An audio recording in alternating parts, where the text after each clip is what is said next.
What's going on, Boston Celtics fans? Welcome into Celtics Today by Chat Sports. I am your host, Allie Barefoot, and that right there is an update on Kristaps Porzingis. He did get injured in the third quarter of the Boston Celtics versus Miami Heat win. However, it didn't look that significant on the court, but we're going to find out more about what Kristaps Porzingis actually did to his ankle during this play. He went up for a rebound against Bam Adebayo, and he came down, and his ankle just kind of went boop, boop, right on top of Adebayo's foot. So, unfortunately, it was wrong place at the wrong time for Kristaps Porzingis, but we are going to break down what a Kristaps Porzingis injury would mean for the Boston Celtics. Jay King did tweet this out in the middle of the game, saying Kristaps Porzingis is walking around near the bench, a great sign for the Boston Celtics. After KP did kind of tweak his ankle on Bam's foot, he immediately went to the locker room. He started off with assistance from his coaches, and then he went by himself. He came back out shortly after that, had his warm-up on, and he was talking to his teammates. And even better yet, he was laughing with his teammates. This was a picture from Gary Washburn of the Boston Globe. He tweeted this, and this was just showing him that he was laughing with Derek White after the injury. He was in good spirits. He was still enjoying all the bench players that got to have a lot of minutes in this blowout win over the Miami Heat. So, in my opinion, if he's hurt, he's not laughing. So this is definitely a good sign just from looking at this. And then after the game, immediately after the game, Joe Mazzulla did tell reporters that he has no known extent as to what Kristaps Porzingis' injury actually is. This was directly after the ball game, so of course it's going to take some time for a new report like that to come out. We're hoping, and by we I mean Smitty and I, and hopefully Boston Celtics Nation, that this is nothing more than an ankle sprain at most. I'm hoping it was more of just a tweak, and they just kept him out because the lead was so great, but only time will tell. But the cool thing is that Kristaps Porzingis is actually a part of a duo in the Boston Celtics. Jaylen Brown kind of soft-launched this nickname saying cookies and cream, talking about Jaylen Brown and Kristaps Porzingis. And look, it's always been the duo of the Jays. We've always known that. But KP and JB have sort of hit it off since he made his way to Boston, and it's a duo I can definitely get behind. Cookies and cream is a phenomenal nickname, and JB should be crowned for that one. But nonetheless, I know Celtics Nation is a fantastic fan base, and I want you guys to let the unicorn know we have his back. Go ahead and show Kristaps Porzingis some love. Spam KP in the comments and let him know, regardless of if his injury is significant or not, that KP has been balling out for the Boston Celtics. When I mean balling out, I mean balling out. What he was doing against this season, he's had 19 points per game. He's had nearly 7 points per game, which definitely helps Jayson Tatum night in, night out. 52% from the field. He has made the nail in the elbow position one of his greatest assets this entire season. And then nearly 2 blocks per game. He is a freak of nature by being 7'3" and his wingspan allowing him to guard at every single position. Let's go on and hone in this entire season into one game, what he was doing against the Miami Heat.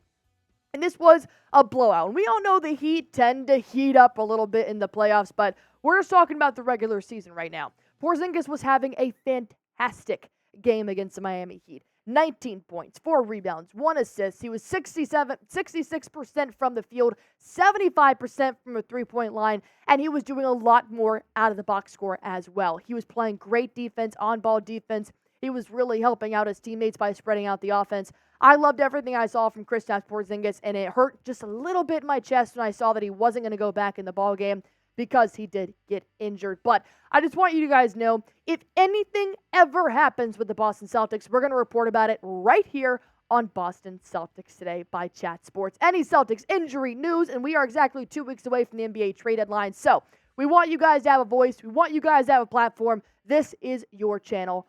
Go on ahead and hit that sub button for me.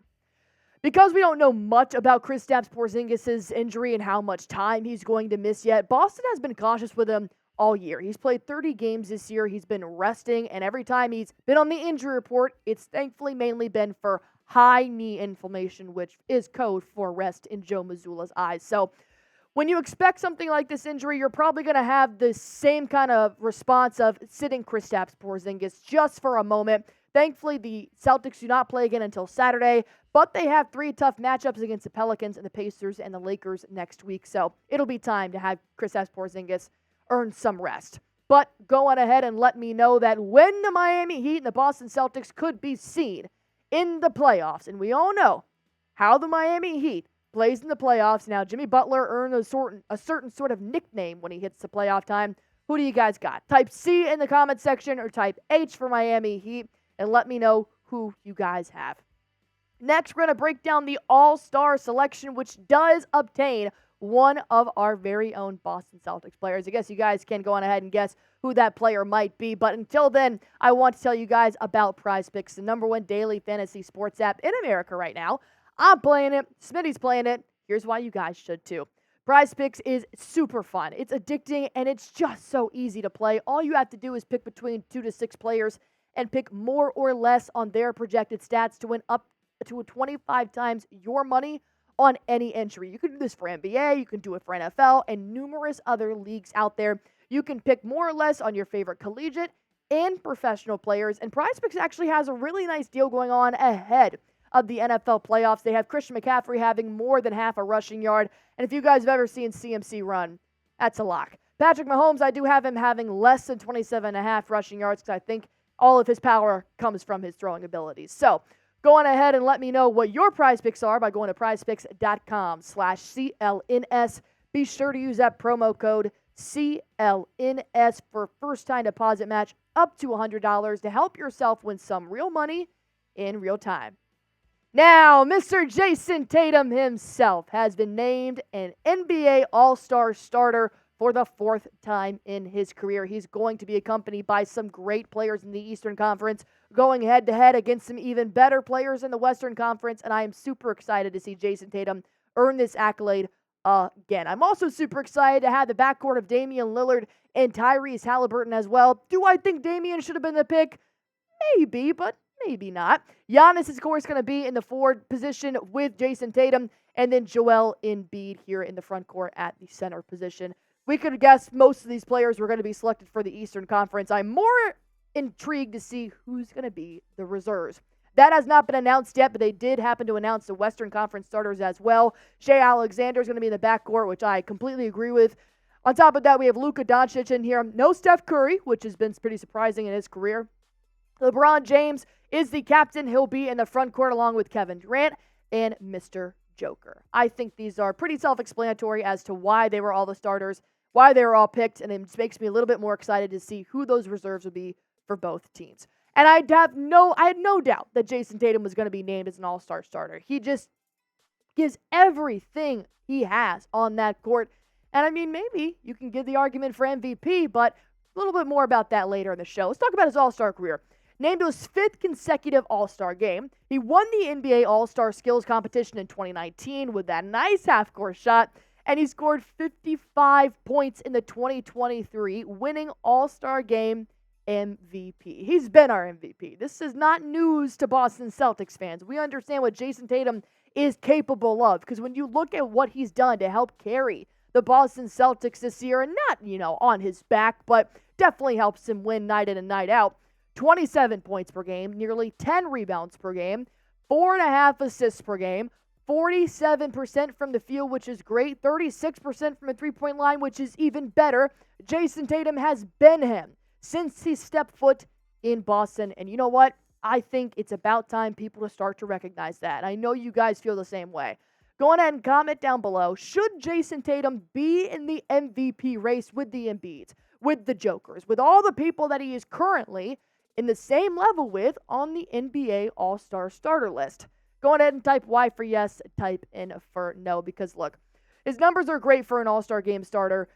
Maybe not the MVP right now, and it's just because there's so many assets in the Boston Celtics right now that JT would be the star franchise player, the #1 everywhere else, which he still is in Boston, but he's got a lot of flashy names surrounding him. So here's what JT had to say about the MVP conversation. It's a little tougher with this team that we have. Nobody has taken a step back, but in terms of our numbers, we have so much talent in our team, and we share the wealth. Nobody's averaging what they were probably averaging last year. And you know what? I'll top it off on Tatum saying you're probably not averaging what you would in any other team because you would be the superstar. We're all probably a couple points down, but we're all playing great basketball. MVP might be tough just with the dynamic of our team, but we're trying to play for a championship, so that's what I'm all about. Tatum, that's music to my ears, and I know it's music to Celtics Nation ears. The C's have one thing on their mind. Awards, they're great. They're flashy. They go on your bookshelf. You got to dust them here and there. All-Star, it's such an honor, and you get to rep your team, and you get to rep your conference, but the championship is what they're talking about. Jayson Tatum's quote stretches beyond his MVP pursuit, and we always know this about Tatum. He's always been a we guy, not an I guy, and the rest of Boston's roster doesn't care about All-Star nods. I was nice that Reggie Miller came out there during TNT's broadcast and said, I think Derek White should be on my reserve list. Same with Jaylen Brown.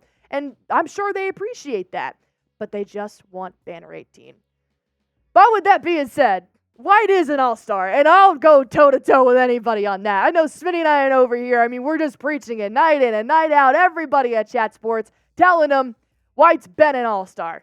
But more on that later. Until then, I just want you guys to go ahead and hit that sub button for me because we're going to be live for 3 ball games next week. We want you guys to be a part of it, and all the breaking news is going to come with that. So go on ahead and hit that sub button for me.